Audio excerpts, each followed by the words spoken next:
Ladies and gentlemen, it's another Tuesday night, so you know what night that is. That is when the Linc'd podcast comes on to the Sideline Sports Network airwaves, where we talk everything about the Philadelphia Eagles, the 13-1 Philadelphia Eagles, stacking up another win against the Chicago Bears this past Sunday. Going into this Christmas Eve game, going to be a big game. If the Eagles win one of their next three, they will secure the number one seed and have home field advantage throughout the playoffs. So a lot of big important stuff, and I know you guys noticed that we got a different face in the building, but he's been in this show before, filling in for Lindy. We got Big E, we got Eric Wilson joining us. What's going on, Big E? Man, I sometimes feel like I'm not doing our team enough justice. I ain't on here enough. I'm gonna make that a resolution for 2023 that the Linc'd podcast becomes a priority, man. Because look, man, we sitting at 13-1 right now, and I mean, for all the talk of the question marks that have been answered this year, for the decisions that Howie Roseman and that front office has made, man, I feel it is, part of my responsibility to make sure that I don't get a chance to really bloviate, as I was told last night, about how good and successful our team is. And I try to remain humble because any given Sunday, we know things can happen. But at this moment, the fact that it's Eagles Cowboy week and we got to deal with these ridiculous people who just feel like they run the world and they're America's team, man, I'm tired of them. I've been tired of them for years, Philly Jim. Oh, they can work on my damn nerve. And here's the thing. It's like they don't bother us until it's the week that they got to play us. And it's like, where y'all been the last 4, 5, 6, 7 weeks? I ain't heard from y'all. Y'all winning just as much as we are. Your boy Dak is back. You got Zeke and you got Pollard. You only got one wide receiver in CD Lamb, but y'all actually making some noise solely because of y'all's defense.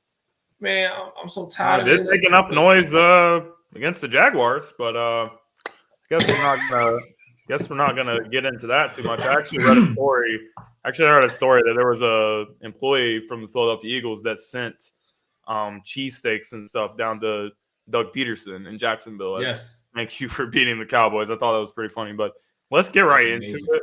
So the Eagles, it was kind of an ugly game against the Chicago Bears. The Eagles hold on to a 25-20 victory. Jalen Hurts threw a couple interceptions. You could see that the weather was playing quite a factor. It was very windy, very, very cold. I think Jalen Hurts also said in his post-game interview that he had never played in weather this cold before. Played in some cold weather in Philly, but I guess Philly don't got nothing on the Windy City, according to what a lot of these guys are saying. But still, for a game that wasn't to his standards, 366 yards passing in the game, 3 rushing touchdowns. Devontae Smith and A.J. Brown both over 100 yards receiving in the game as well. So they did what they had to do to get the win and get to 13-1. So they do control their own destiny over the next 3 games. They only have to win 1 game, and they will secure the number 1 seed in the NFC playoffs. So the road to the Super Bowl will go through Philadelphia if they do win 1 more game this season. So this game also resulted in, an injury by Jalen Hurts. They are monitoring his shoulder. He is up in the air for Saturday if he is going to play. So, Big E, what are your thoughts on this situation? Do you think that the Eagles should play it safe, or if Jalen Hurts feels like he can go, would you continue to play him? How would you play out this situation? Let me look at you when I say this. Every once in a while, Philly Jim, we need to protect ourselves from ourselves. And I think that's where the obstacle lies. We've seen what Jalen Hurts has done, and I appreciate our head coach, Nick Sirianni, praising what this young man is capable of, saying how he recovers and he heals faster than most people. And, he's not on the same level as the rest of us mere mortals, but it's the fact that look at where we're at right now. Our goal is not to win the NFC East. Our goal is not to win the NFC Championship game. Our goal is, for the second time in 5 years, to win everything. And so in this moment, what I have to look at is we have, of course, Dallas, who is still playing for everything. They're still trying to win the division. Newsflash, it ain't happening. We got the Cowboys, the Saints, and the Giants. Okay? And our last 2 games are at home. This is our last road game this season. We're home for the next 2. We get the bye, hopefully. And then, as you said, the road to the Super Bowl goes through Lincoln Financial. So what does that mean? What that means is all we have to do is get through this. Once we get through Dallas, we're home. We ain't got to go nowhere. We ain't got to get on no flights. We can sleep on our own beds. We get to go where we want to go, do what we want to do, be in our own facility, and prepare for the matchups. I think a lot of people don't really gravitate to the fact of the comfortability piece. You know what I mean? When you comfortable in your surroundings, when you with your people, when you doing what you love to do, you ever notice how your shoulders kind of come down a little bit? You a little more relaxed, take a little bit of that bass out your voice. You just feel so much more like, yo, this is where I'm supposed to be. That's exactly what our Philadelphia Eagles are right now. Really quick to touch on the Bears and the Eagles. You know, that game, you and I had the pleasure of speaking to the voice of the Philadelphia Eagles, Mr. Mel Reese, ahead of the matchup against the game. And for those who didn't see it, make sure you check it out on Philly Jim's, all of his social media. Check it out on the Sideline Sports Network. But, you know, you could even see within him that there was a sense of, we just gonna ride this wave. And I look at that and I say, okay, we knew what we were walking into. The Bears were playing so fast, so loose. They had nothing to play for. What are they playing for? Draft picks? They got to build around Justin Fields. And our defense, you know, there were a lot of factors. Could it have been that Justin was like, look, I don't care if this team's 13-1. They're no different than any other team that we played. And maybe our defense, maybe we got a little bit inside of our head. It was a wake-up call that was necessary because of who we're playing this Saturday. But when I look at where we currently stand, again, 13-1, this is our last road game. So this is a hurdle. It's an obstacle. Once we overcome it, whether it be with Jalen because he is stubborn like most Philly people are, or we run out Minshew Mania for Christmas Eve. To me, all I ask is 2 things that I've been asking all season long. Be consistent, beat the Cowboys. We know what Minshew Mania can do. So let's see what he's about. For a backup. Yeah, I mean, when you look at the backup in the league, he's very serviceable. And, you know, you have Goddard is also been activated to the roster, so he's going to be back this week. So, you know, just keep the game plan nice and simple for him if he does get the start. And, you know, I think with the way that Dallas has been playing for the last couple of weeks, you can't really be so encouraged by the Cowboys. I mean, very much struggling in that game against the Houston Texans. Really should have lost that game, and then their problems kind of carried over to Jacksonville. And, you know, you had Micah Parsons, we'll talk about his comments later, kind of just creating more distractions and not really focusing on the team. So I actually think even with Minshew and certainly with Hurts, if he can go, the Cowboys are extremely beatable. And if not, surely Minshew can beat the Saints. Surely he can beat the Giants to close out the season. So yeah. I don't think that you want to have a situation where you're forcing Hurts to play. And even if you're not really necessarily forcing him, it's like protecting him from himself. I mean, you have to look back at similar situation with Robert Griffin III when he had his knee injury. You know, young guy, very dynamic player as a rookie, and then he was never the same because the team could not protect Robert from himself. And Jalen Hurts is a 24-year-old quarterback. We've seen like the leaps and bounds that he has taken this season, and I just think that he's a guy that wants to be great. So it's not really worth to risk his whole career, you know, for this one game because we have the team to get it done. And I think we should just do what we've been doing this season, and I think everything will work itself out. And you know what, Jim, this is what I'm gonna say to you as well. Let's go even further back, or let's keep in that same era. You were talking about RG3. Let's talk about Carson. Carson was the odds-on MVP. Carson was Mr. Houdini. Carson was doing it all. And then what happened? That one injury he sustained is what a lot of people are saying, that pivotal moment when never the same player. Never the same player. And again, he was having an MVP type year. He was having moments where you were excited to see what he was capable of doing. Oh, he was and then this happened. Right. And then this happened. And it was like, well, wait a minute, where are you? So I just want Jalen, very much like you, and I'm sure everybody out there. We want Jalen. I want Jalen at 100% in Arizona. I don't want Jalen 100% or even 80% right now when the team has done their job. If we were still vying for a playoff spot, I think we'd be having a different conversation. But we're not. Okay? We've sewn up a playoff spot, and we're about to sew up home field advantage. So at this particular point in time, what I'm saying is, let's keep the momentum going.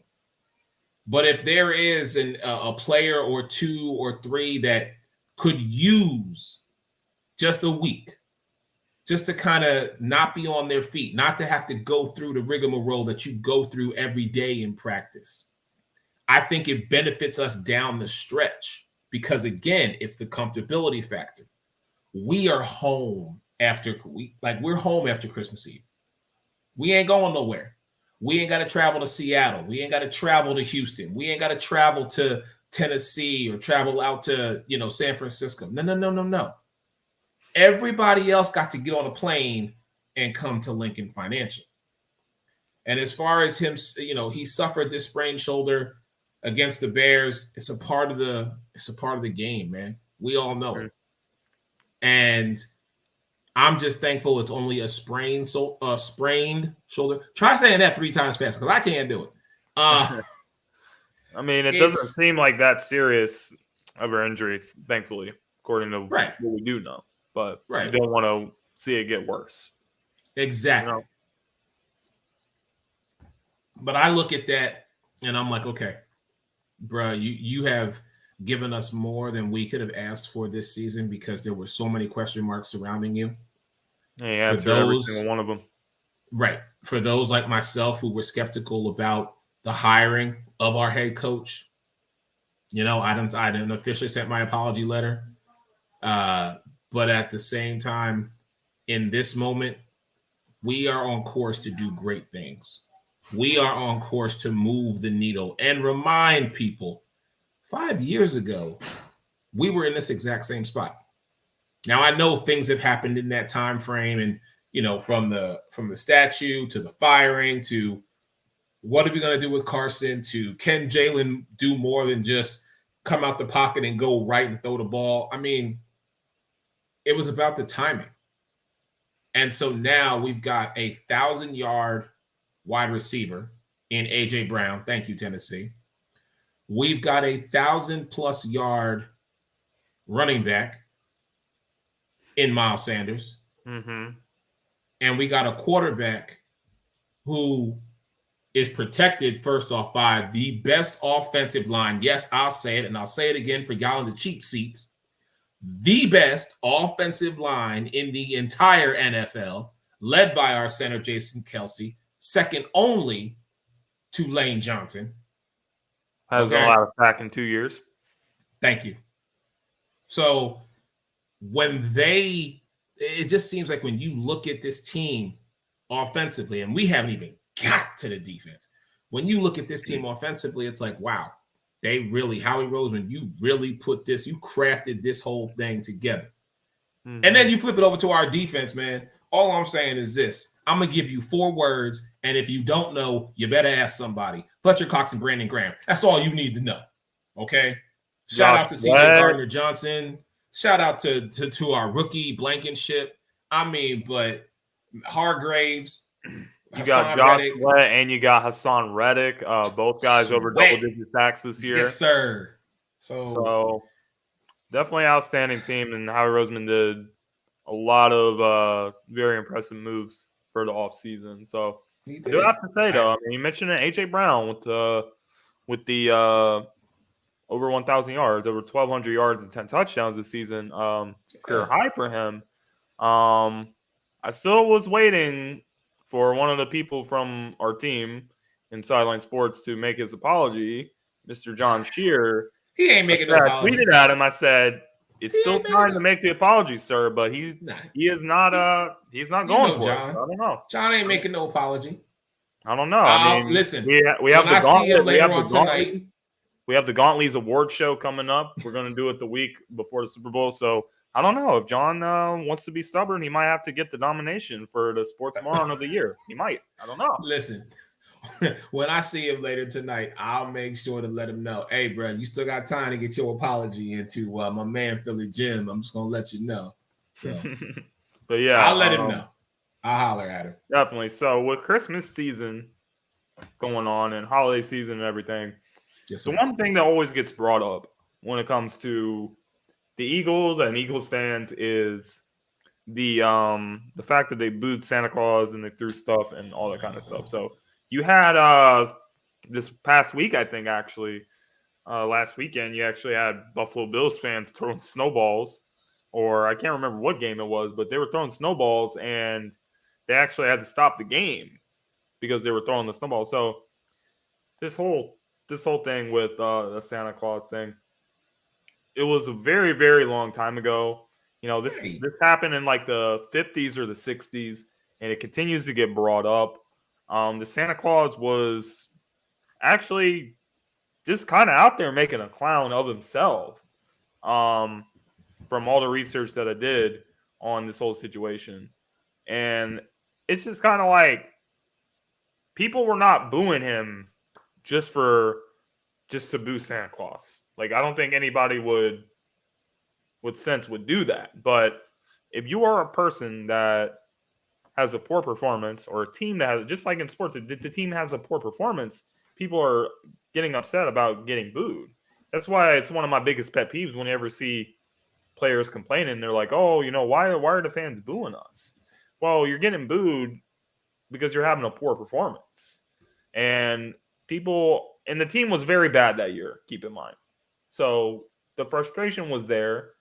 And the fact that you're going to get up here and make a clown of yourself and you just want to bring all this stupid attention on yourself, it just kind of agitated the fans to another level.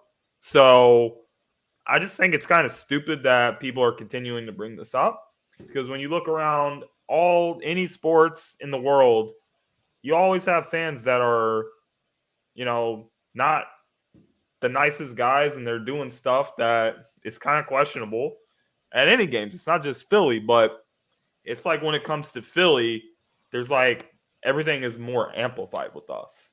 They always want to find a reason to hate on us for no reason. So I just look at that and say, it doesn't really bother me when people are saying that we're the worst fans, because usually when people say we're the worst fans, they're bringing up the same old things.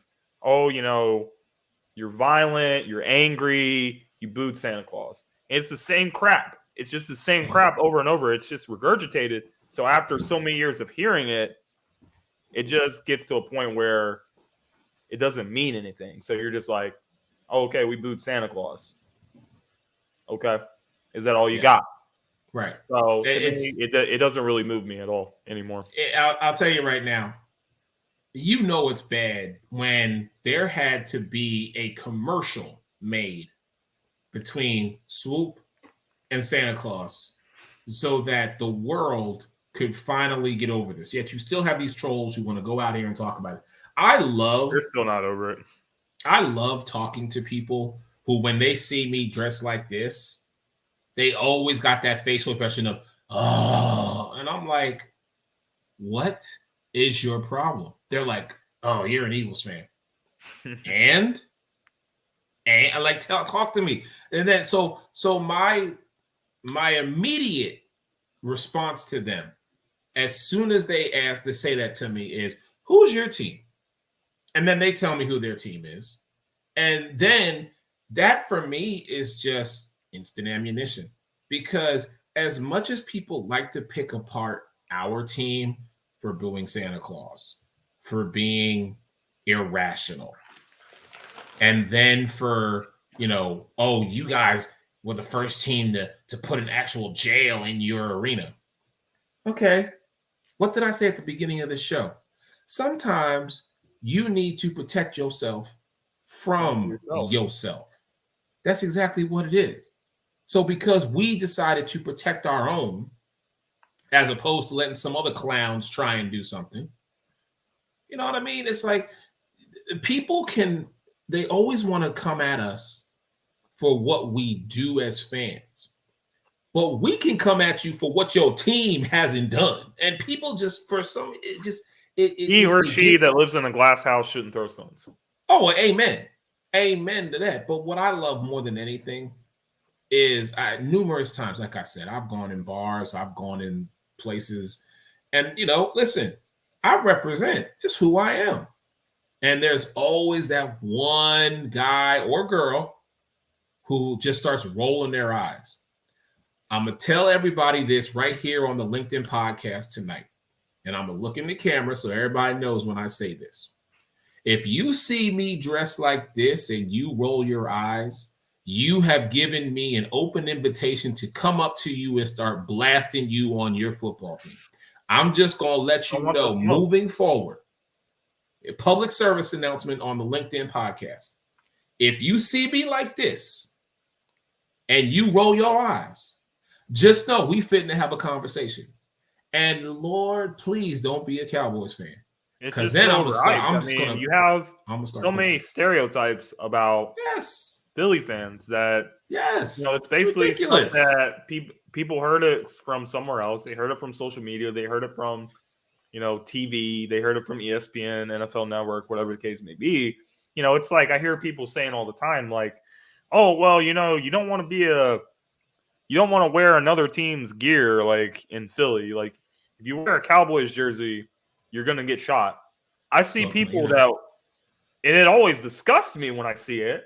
And I'm always just like, oh, like I'm about to throw up in my mouth when I see somebody wearing a Cowboys shirt. I'm like, what the hell are you guys doing here? Like, you guys need to go somewhere else.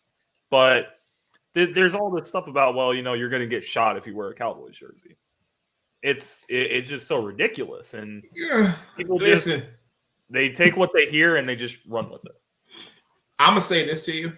And you know this, but again, this is for your audience. So I have said to numerous people, there are 32 stadiums in the NFL there are 32 stadiums in this country that house NFL teams. I will go to 31 of them dressed as I am here today on your show. I will not go to Jerry World. The only exception. What's your reason for that? Oh, because I won't. Because I'm telling you right now. You won't be able to control yourself? I'm telling you, yes, the other side of me will definitely come out because I'm going head to toe in Philly's gear. I'm talking from the shoes to the socks to the drawers. You're going to get thrown out. Yeah. And it will be for the wrong reason.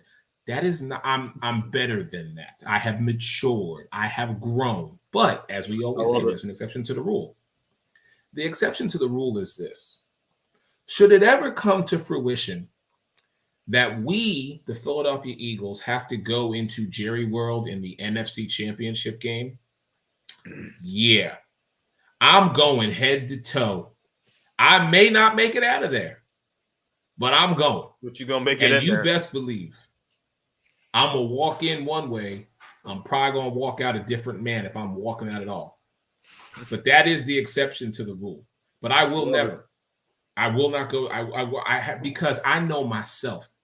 To walk in that sea of blue and gray and have to look at this, send me to Detroit, send me to Cleveland. Doing what you're talking about on Christmas Eve, I'm pretty sure.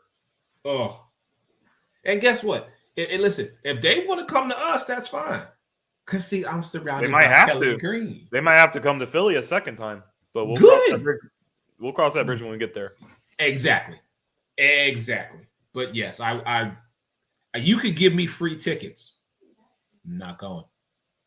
I'll give them to you. Philly Jim, go have fun. My blessings to you, brother. If you need bail money, holler at your boy. But I'm not going. All right. So that brings us to about the halfway point of the show here.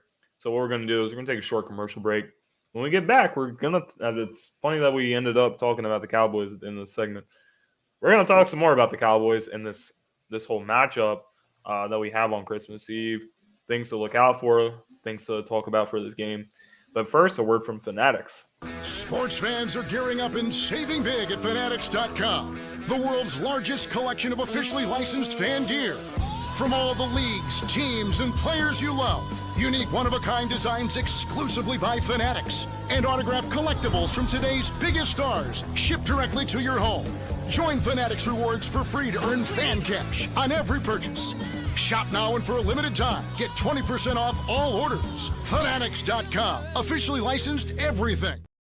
Ladies and gentlemen, we are here on December 20th, 2022. We are 5 days away from Christmas. This is your last opportunity to do that last-minute Christmas shopping. You're going to have to do that clutch 2-minute drill because you are literally not going to have time. So make sure you guys check the links in the description and everything to do your holiday shopping with Fanatics, proud partner of the Linc'd podcast and the Sideline Sports Network. So we all know what it is. There's been so much noise about this game. This has been one of the most hyped games for the season. We mentioned earlier Jalen Hurts being injured. That does change some things.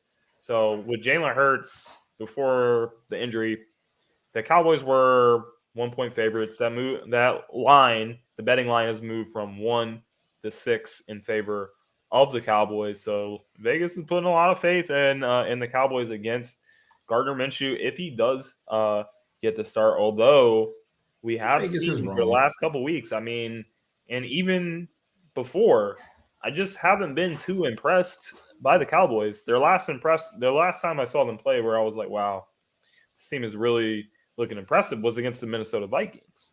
And the real question is, was I very impressed by the Cowboys or was I very unimpressed by the Vikings? I don't know. But that was really the last time I could say, yeah, the Cowboys are looking good. They're humming all cylinders. Very much struggling against the Houston Texans. I mean, you're talking about a 1-win team. You get an interception against Dak Prescott. You literally get the ball on like the 5-6 yard line. You completely stall out. You don't even come away with a field goal. That's just the way bad teams find a way to lose games. And, you know, Dak had a winning drive in that game. But when it mattered, Dak has been struggling. And he struggled. He threw the pick 6. He puts the ball in harm's way. Since he came back in week 10, I think it was, he has the most interceptions in the league with 9 or 10. The next closest quarterback has 5. So Dak Prescott is turning the ball over at an 11 at a alarmingly high rate. So you have to take that into account when you're looking at this game, because people are going to say, oh, well, the Eagles are not going to be the same team without Jalen Hurts. Jalen Hurts is unbelievable, and he's been the MVP for a lot of people. But if you're giving the ball away at the rate that Dak has, and we have no reason to think that he's not going to, because pretty much since he's been back, always turning the ball over, always putting the ball in harm's way. So you're not going to make Gardner Minshew have to beat you if you're basically just beating yourself. So I think that's something that you got to look at, because you might have got away with it against the Houston Texans. You might have got away with it against some of the other teams you played. But if you turn the ball over at least twice or more against the Philadelphia Eagles, they are going to make you pay for it, because this team knows how to execute off of turnovers. They have one of the best turnover differentials in the league. So we turn you over and we put points on the board. Happens almost every time. So I think that for this game, Dak has to play a clean game. He has to play probably the cleanest game that he's played this season, or it's going to be trouble for the Cowboys. And I think it's going to be trouble with or without Jalen. Oh, clearly. There's no doubt about it. There's no doubt about it whatsoever. Listen, I'm looking over everything right now, man. Here's the thing. We are 4th in rushing yards. Mm-hmm. We are 2nd in points this season. And we are 3rd with our third down percentages at 47.3. That's just our offense. We've put up 409 total yards, average, of course, per game this season. Okay. Now, our passing yards is only 235, which ranks 11th in the entire NFL. Yeah, we lead the league in scoring. Right. But then let's flip it over to what people want to talk about. Because, see, I know we're going to get to this guy next. Mm-hmm. But I thought the matchup was going to be watching Micah going up against Jalen. But now I want to flip the script. Because what I want to look at right now is I want to look at how our defense stacks up against Dak. Now, we do know that along with Jalen, C.J. Gardner-Johnson is questionable for this game. A man who was very impactful. He was leading the league in interceptions at the time he got hurt. Right. When we played before. All right. Do you realize, and you know this, Philly Jim, but this is for everybody else. In passing yards, our defense is first. We have only allowed, for this entire season, average 172.4 passing yards. That's it. All right. We've only allowed 19 points a game. That's it. And our third down percentage, this is probably one of the few stats where Dallas is actually above us, but it's by a very small margin. Whereas they are for third down percentages, their defense 36.9, we are 37.6. Okay. But that close, huh? That close. So let's look at the numbers, because here's the thing that I am very interested in seeing. Where Dallas has, quote unquote, a two-headed tandem of Pollard and Zeke. Mm-hmm. Okay. We still haven't seen the best of Boston Scott or Kenneth Gainwell. Why? Because somebody finally told our guy, my friend and yours, Miles Sanders, hey, run north and south. Stop trying to run east and west. It don't work for you. East and west ain't your thing. Take the rock, bury your head in someone's chest, and bowl through that defense. Great season. Happens. He's getting 4 or 5, averaging 6 yards a carry. I mean, this is what we need. He has finally come into his own. And then you got Batman on the left and Batman on the right. Whether you throw to 6 or you throw to 11, someone's coming down with it. And it don't matter if you double team A.J. Brown. It don't matter if you got my man who knows how to tap dance and do the toe drag swag to catch the ball as he's going out of bounds, Devontae Smith. Devontae Smith is unbelievable, man. He only needs 99 yards over the next 3 games to have his first 1,000-yard season of his young career. So he's also been impressive. The slot guy, number 16, Quez. Say it with your chest, Watkins. He's got some jets. He can run. That brother got a different gear. Okay. And don't forget, you got the security blanket. You got Goddard coming back this week. He's been out. You get him back. We got to the tight ends.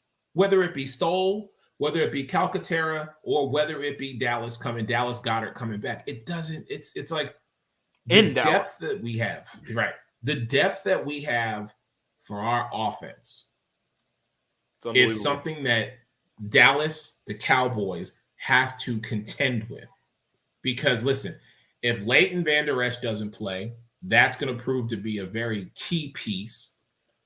I think they activated Tyron Smith. I think they activated him.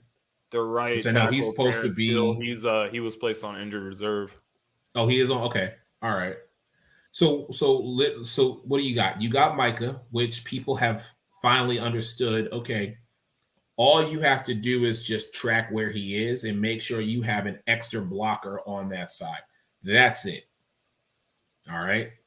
The obstacle that we face is it's a divisional matchup. They came to us and we beat them. So you know that the rematch is going to be something spectacular. And as I always say, when it comes to division games, you throw the rule book, the playbook out the window because anything and everything is possible. And because Dallas knows right now that in order for them to even have the able to sniff the division crown, right? For them, it's like their beginning is our ending. That's the way I look at it. Okay, I don't think they're on par with us. They're not. But if you look at it from a tale of two teams, it's like they need this. This game means more to them. Oh, they needed a lot more than we do. We only need to win one of the next three. But my point is, it's like they needed to lose to Jacksonville to prepare them for us on Saturday. We've been consistent this whole season. And again, I go back to what I said earlier. We took care of our business. We said, ain't nobody in this league better than us. We gonna show everybody that you put in front of us why we are the top team in this league. We lost a divisional matchup. Okay, I'm fine with that. Did we have a tough time against Indianapolis in Indianapolis? Yes. Did we have a tough time against Houston on a short week on Thursday night against a one-win team Texans? Yes. Was the game on Sunday against the Bears not one of our best showings? You're damn right it was. But what do those three things have in common? We beat them. We did what was necessary to beat them. We even beat when everybody. we're still on. Right. We beat everybody in the AFC South. Dallas can't say that. Okay? The Jacksonville Jaguars win over the Cowboys was their first win over an NFC team since week 1 of 2018. There you go. Insane. So shout out to Dougie P for helping us out there. So once an Eagle, always an Eagle. But you want to know something? It's time for the main event of this show. So Micah Parsons. And this might have something to do with the Cowboys losing to the Jaguars.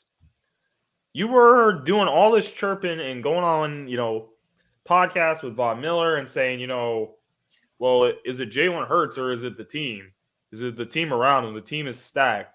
It's the system and the team.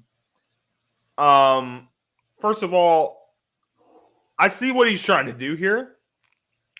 But what he doesn't realize is that's actually not even an insult. He thinks it's an insult. But when you're saying a guy is a system guy or a system quarterback, what you don't understand is you're trying to take credit away from somebody for maintaining stability in this offense. Jalen Hurts, dating back to high school, has not played in the same system in 2 years. So you give him time to adjust to the scheme, and you see what he can do. So the Eagles have stability on both sides of the ball. And Jalen Hurts is wheeling and dealing. If he's taking everything that the defense gives to him, he's not turning the ball over a lot. He's only got 5 interceptions the whole season. Dak Prescott has more than twice that and a lot less games because remember, he missed a lot of games due to injury. So he was out for 4 or 5 games. Yeah. Where's your system at? Where's your system at? Where's Dak's system? So you're hating on a guy for no reason that's basically just taking a huge step forward. And you're trying to create headlines and stuff. And that's what the Cowboys do. They create more headlines and they produce less results. That's the whole MO of the Cowboys. That's the whole MO of Mr. Jerry Jones. Jerry Jones does not care about winning. Or I'm not going to say that he flat out doesn't care about winning, but he cares more about the spotlight and all this attention and stuff than he does about the results. And all that culture that's in the Cowboys, it's become one of the most toxic cultures in sports. That's why the Cowboys have not been successful since the 90s. So it's rubbing off. Yet they remain relevant. Young guy. Micah will learn, but this was not something that you wanted to do because you create bulletin board material for the Eagles, and you also have another team in Jacksonville that's like, hold up a minute. You guys are disrespecting us. You're not giving us the respect that we deserve. And you look at the flip side, what was Jalen's response to all the comments? He was like, we ain't worried about that. We focus on the Bears. We focus on the Bears. We worried about the Bears. We ain't worried about that. Same thing Merrill said to us. And now we focused on the Bears. He's saying all this stuff, and he wasn't focused on what he should have been. We saw the result Sunday, how that ended up for the Cowboys. And that, in the end, is going to be very, very costly because you cannot afford to lose games like you lost to the Jacksonville Jaguars. You can't afford to lose games like you lost to the Green Bay Packers, who are a 5-6 win team that's struggling. You can't afford to lose games to teams that are worse than you because you have to keep pace with the Philadelphia Eagles, who just continue to stack these wins. So it was a big mistake by Micah. And I also don't think he realizes that he's completely wrong. And the shade he was trying to throw ended up being a big failure because it's actually not even shade. Right. And that's what happens. It's one of those things where you want to, I mean, in the moment, listen, the brother said what he said, whether he tried to, tap dance backwards a little bit. Guess what? You spit it out your mouth. So thank you for doing that. It's like toothpaste. You take that toothpaste out, you can't put it back in. Exactly. What bothers me about that, though, is how many people, especially in the Philadelphia area, are going to just berate him. Oh, yeah. When he comes into Lincoln Financial. Because you already know. Like, here's the thing. I'm going to put it to you like this. Let's keep it simple.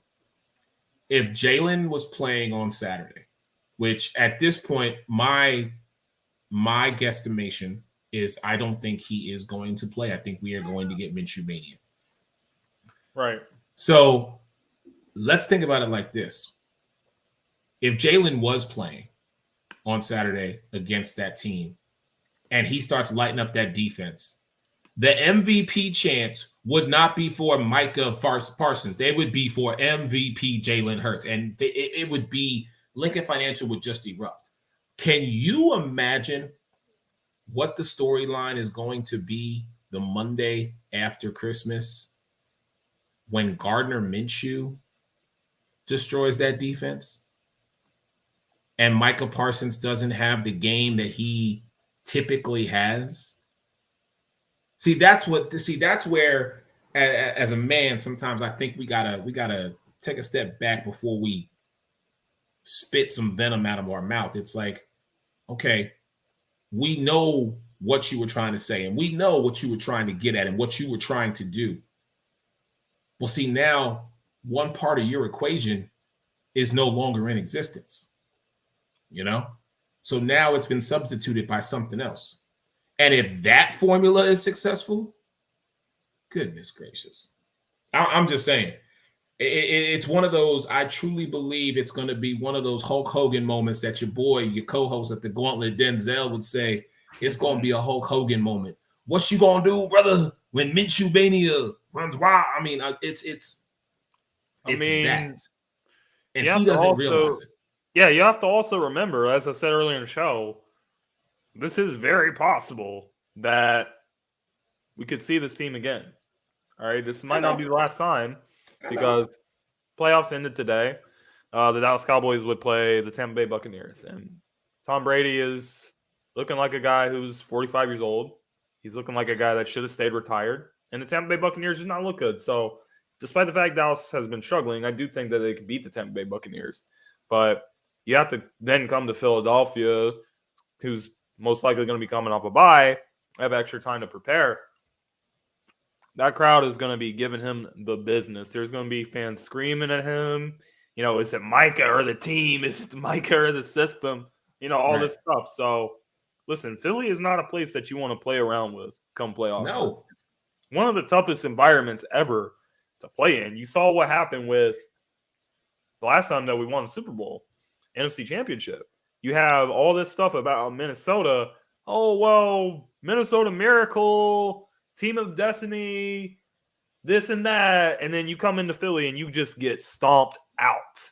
You put up 8 points in the very first drive and then got back on the bus and put your practice squad in to say, okay, Philly, take this. As soon as Patrick Robinson got that interception return, it was over. It was done. It was done. Lights were out. Turn off the lights. The party's over.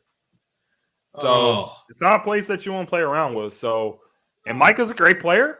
He's one of the players that I know, even though he says stuff like this, he is capable to back it up. So we'll have to see what kind of game that he does have. But I still don't think it was smart. I think the team is going to come pissed off, and they're going to come with something to prove. This is already a division game. It's already a big game that they have circled.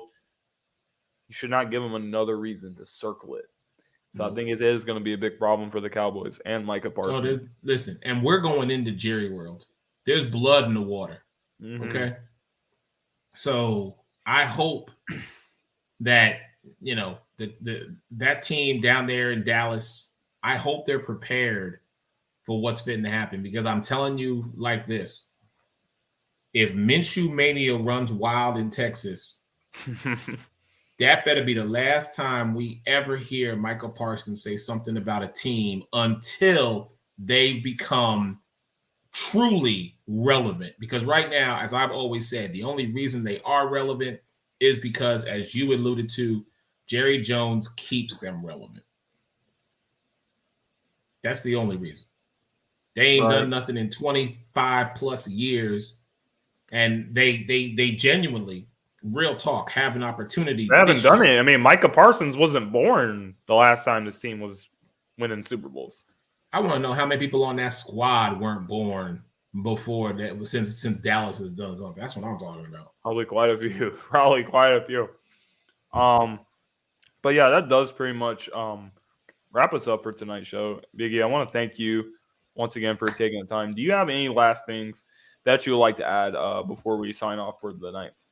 Hey, man, as always, it's a blessing to be a part of this great show. Thank you so much for letting me be a part of the LinkedIn podcast. Shameless plug, your man Eric Wilson for the Sports Arena. Monday and Wednesday nights, 10 p.m. Eastern, on Facebook, part of the Sideline Sports Network. Man, many blessings to you, my brother. Stay safe up there in Philly. Hey, if you feel up to it, send your brother a cheesesteak from Jim's. Hey, no, that's what I wanted to ask you. Jim's actually was set on fire. I know they were burned down, man. They're working on getting a new location. Okay. So do me a solid, man. I'll get to the bottom of that. I'll get to the bottom of that for you, for sure. No, that's all right. Hit up Delisandro's, man. Grab me a cheesesteak and just, I don't care if it's cold, send it down here to a brother, man. I got to get home and get me one. My stomach's been grumbling. And, man, we got to get you some playoff appearances, my brother, because, if as we know it to be the course, Philly is going to be the home for the NFL playoffs for the NFC. There's one man who's got to be there, and if it ain't going to be me, it damn sure better be Philly Jim. Absolutely, man. Got to represent the network, all the work that we've done. It's been over a year. I think a couple of days ago it marked the year since, the Gauntlet team and everybody over there, Jay and Dom and Tyler and JJ later on joined the team. So a lot of great things have happened on and off the air. There's some things that people haven't seen. You don't have to always have an audience for everything that goes on, but a lot of great things have happened in this network and everyone here. It's just a pleasure to be a part of everything. And, going into 2023, we're going to, continue to build on things. So I hope everyone. And I do want to say one more thing before I forget, man. I've noticed lately on IG, man, you've taken a page out of your life and you've shared it with the world. And I just want to say, man, that's a blessing. And I know you may not see it, you may not get the true validation, but I want you to know, man, you've touched a lot of people. So don't ever stop telling your story, brother, for real, because there are so many people who share in those same types of situations, and there are so many people who can take your information, take your story, apply it to themselves. Have a responsibility, man, to, I think everyone has their own things that they experience in life. So whatever situation that you come through, other people might not have the exact same thing. It might be somewhat similar. So whatever experiences that you had can be a part of another person's survival guide, if you will. So yeah, that's why I wanted to make sure I shared that with you, man, because I've been watching them, and that's big. That's really big, man. But anyhow, man, much love to you. Hey, Merry Christmas. We get this dub. Everybody from the Silent Sports team. Yes, and we gonna rock 2023 the way we do, Kelly Green style. I'll see you. And go Birds, everyone. Go Birds. Fly Eagles fly, baby.